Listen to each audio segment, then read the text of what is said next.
जय श्री हरि दोस्तों, आप सभी को मकर संक्रांति की बहुत बहुत शुभकामनाएं। फ्रेंड, आज के इस वीडियो में हम जानेंगे कि मकर संक्रांति के दिन कोठी भरने का नियम हम कैसे लेते हैं। तो कोठी भरने के लिए एक मुट्ठी के नियम आप भी जो लेना चाहते हैं वो कोठी भरने के नियम या कोठी मुट्ठी के नियम, हम कोई भी अनाज या दान करना होता है। तो कोई भी आप अनाज मुट्ठी भर के आप दान करते हो तो हम कैसे दान करेंगे, इसी पर आज के इस वीडियो में कोठी मुट्ठी का जो नियम है ना, ये मकर संक्रांति यानी कि संक्रांत के दिन से लिया जाता है। तो संक्रांत के दिन सुबह सुबह नहा धो के आप स्नान अच्छे से हो जाए, स्वस्थ वस्त्र धारण करके आपको पहले कोई नियम लिया है तो आप पहले उस नियम का उद्यापन कर दीजिए। उसके बाद फिर हम कोठी मुट्ठी का नियम लेते हैं। कोठी मुट्ठी का नियम लेने के लिए हमें कोई भी अनाज लेना होता है। आप चावल ले लीजिएगा, गेहूँ ले लीजिए, तो मैंने यहाँ पर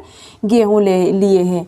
आप बाजरा भी ले सकते हो, मैंने यहाँ पर गेहूँ लिए। तो मैंने गेहूँ लिए ना, अपने घर के मंदिर के सामने जब पहली मुट्ठी हम निकालते हैं ना, तो संकल्प कर लेते कि भगवान, आज के दिन मैं कोठी मुट्ठी का नियम शुरू कर रही हूँ या शुरू कर रहा हूँ। आप इस नियम को निभाने में मेरी सहायता करें और मेरी मनोकामना पूर्ण करें। ऐसा कहे हम एक मुट्ठी अनाज किसी बर्तन में या किसी पॉलीथीन में वगैरह में डाल देंगे। अगर हम रोज़ एक मुट्ठी अनाज दान करेंगे ना, तो एक तरह से एक मुट्ठी हमें गेहूँ निकालने होंगे दान करने के लिए। अब देखिए, रोज़ाना हमें एक मुट्ठी गेहूँ निकालने तो रोज़ाना दान करना, तो लेकिन क्या एक मुट्ठी गेहूँ किसी के काम नहीं आएंगे। तो आप क्या करेंगे, किसी भी एक बड़े बर्तन में या किसी भी पॉलीथीन में आप जो भी ले सकते हो, या हम किसी में भी डाल देंगे, निकालना शुरू कर देंगे। जैसे कि मकर संक्रांति में मैंने एक मुट्ठी गेहूँ निकाल दी है। उस दिन के बाद फिर हम क्या करेंगे कि अगले दिन फिर एक मुट्ठी हम गेहूँ निकाल देंगे दान करने के लिए, और फिर उसके बाद अगले दिन फिर एक मुट्ठी गेहूँ निकाल देंगे। इसी तरह से रोज़ाना हमें एक एक मुट्ठी गेहूँ दान करने के लिए निकाल देना है। इस तरह से निकाल देना है। अगर बीच में हम कहीं चलते जाते हैं ना, तो भूल जाते हैं, कोई दिन छूट जाता है, तो अगले दिन हम 2 मुट्ठी गेहूँ निकाल देंगे, या जो हम दिन में भूल गए ना, तो उसके नाम का भी हम एक मुट्ठी गेहूँ निकाल देंगे। हम उस दिन निकाल देंगे। तो देखिए, हमने गेहूँ निकाल दिया है। अब क्या करेंगे, जब ये बर्तन भर जाए ना, तो पॉलीथीन भर जाए ना, तो मतलब इतने गेहूँ इकट्ठे हो जाए कि किसी को हम काम आ जाए। तो हम जो ज़्यादा है तो आ जाए, रहे तो किसी को काम आ जाए। अब एक एक मुट्ठी हम दान करेंगे तो हमें किसी को काम नहीं आएगा।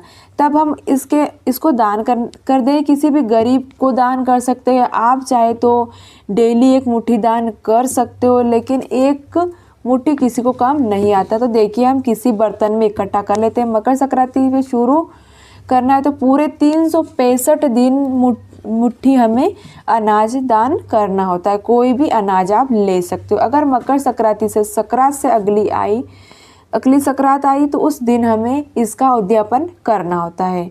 उद्यापन हमें कैसे करना है तो मैं आपको ये बताऊंगी। एक मुट्ठी अनाज महिला पूरा 365 दिन तक दान करती। इसके बाद कोई दिन छोड़ने की ज़रूरत नहीं होती। देखिए, अगली मकर संक्रांति को जो हमें उद्यापन करना है ना, तो अगली मकर संक्रांति तब अब आएगी जब हम क्या करेंगे, सुबह सुबह स्नान आदि करने के बाद हमें अनाज लेना है।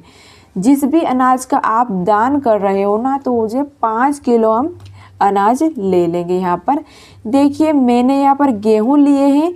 इसके साथ ही हमें कपड़े लेने हैं।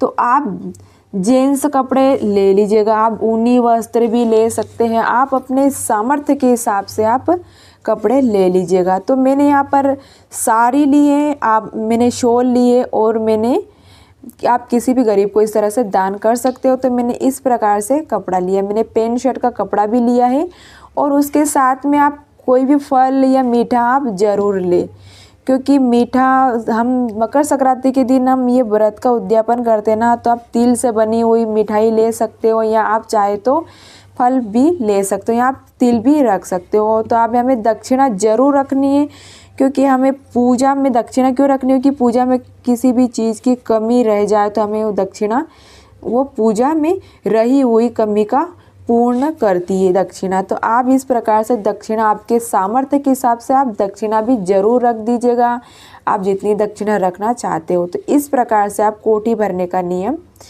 होता है मकर संक्रांति पे। और ये उद्यापन इस प्रकार से होता है, ज़्यादा भी नहीं लगेगा, आप अपने सामर्थ्य के हिसाब से आप कर सकते हो, जैसे आपका सामर्थ्य हो आप उसके हिसाब से कर सकते हो। अब हमें क्या करना, हमें ये जो कपड़े हैं, ये गेहूँ है, वे जो किसको दान करना है, आप चाहे तो आप अपनी सासू माँ को दान दे सकते हैं कपड़े, और आप चाहे तो आपकी ननंद को दे सकते हैं, नहीं तो आप किसी पंडित को, नहीं तो और अच्छा आपको किसी गरीब को भी दान कर सकते हो ये चीज़ें। तो गरीब को दान करना बहुत अच्छा होता है, तो आप इस प्रकार से गरीब को भी दान कर सकते हो। इस तरह से कोठी मुट्ठी का जो कोठी भरने का नियम लिया जाता है तो उस नियम का उद्यापन किया जाता है। तो फ्रेंड्स, आपको कोठी भरने का नियम कैसा लगा, वीडियो अच्छा लगा हो तो लाइक कर दीजिएगा और सब्सक्राइब कर